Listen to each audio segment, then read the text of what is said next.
Hi, guys. My name is Maria Park, and this is Approach the Nerd. In this episode, we are doing a non spoiler review for the R.L. Stein inspired Netflix movie, Fear Street Part 1, which is literally the first in a trilogy of movies under the Fear Street umbrella. And like I said, this is loosely inspired by the novel Fear Street by R.L. Stein. I believe the first one in the series is called Party Games. So if you haven't had a chance to read his novels, you probably should. They are a little bit different because, again, this is loosely based off of it, but still a very good read. And if you love Goosebumps, which technically this is not anything like Goosebumps, even though at times there were scenes that kind of reminded me of Goosebumps, this proved to be a lot more gory and graphic than I was initially expecting. Because when I first saw the trailer for this, I thought it was going to be a Goosebump. It was a horror movie, but more of a campier horror movie where you don't see the killer or you don't see the gore. And I was pleasantly surprised in this movie that was not true. So there is plenty for horror fan lovers like myself to really dive and sink their teeth into. If you're into movies like Sleepaway Camp, or if you're into movies like Scream, all of the teen slasher type films mixed with some ancient evil that is, setting the foundation for people losing their minds and committing horrible murders, then you're definitely going to love this movie. Something else that I was pleasantly surprised by, there is an LGBT couple. So there's a main character, her name is Dina, and she is basically dealing with a breakup of her and her girlfriend Sam, who not only broke up with her, but moved to Sunnyvale, which is the town right next to where she is from, which is called Shadyside. Yes, the names are very ironic because Sunnyvale is where all the rich and prosperous and successful people live. And Shadyside is basically the generational poverty and, pretty much segregated communities are. People in Shadyside are also inflicted with this 300-year-old curse that they don't understand. And some people just think it's an urban, myth. But Dina's brother, Josh, he actually 100% believes in it and is a big horror buff. So anything that you would want to know about Shadyside, he is there to share with you. And he also shares with others on this message board that he uses on AOL. And as a child of the 90s, I was in high school in the 90s. I graduated in 95. So I was really feeling nostalgia in this. I was feeling my age. And I also it put me in the 90s based on the soundtrack and the things that I was seeing. Like seeing him literally use a 14 4K modem to log into AOL to begin with.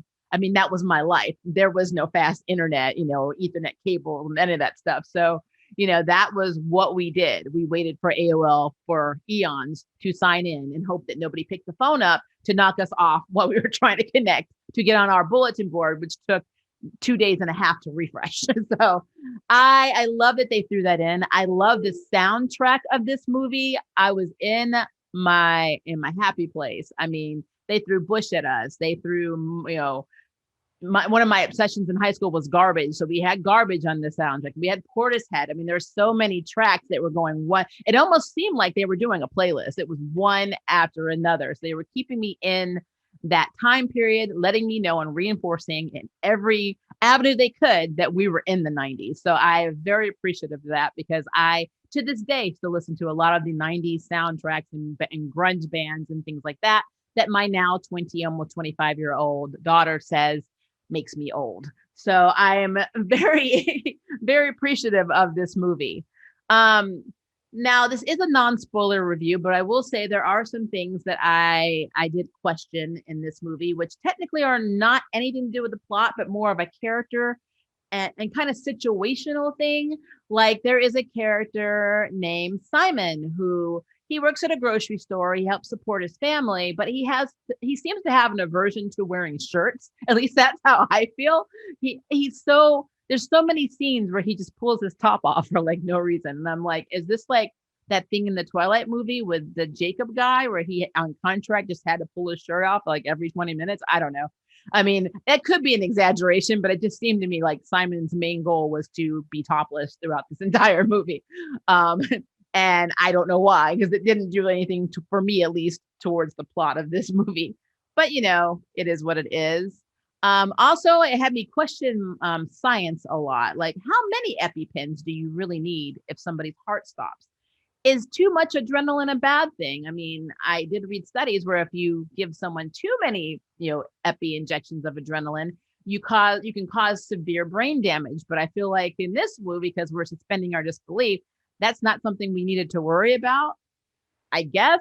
I don't know, but you know, um, it's a horror movie. It's based off of a 90s, your book. It's set in the 90s. I just take it as it comes, I guess. And how the movie ended, I kind of saw it coming because, I've watched movies with similar themes. So not to spoil anything. And I saw that coming a mile away. But I mean, hey, maybe if you watch this, you probably wouldn't see this coming. I mean, it just depends. I just watch a lot of horror movies, so it's just what it is.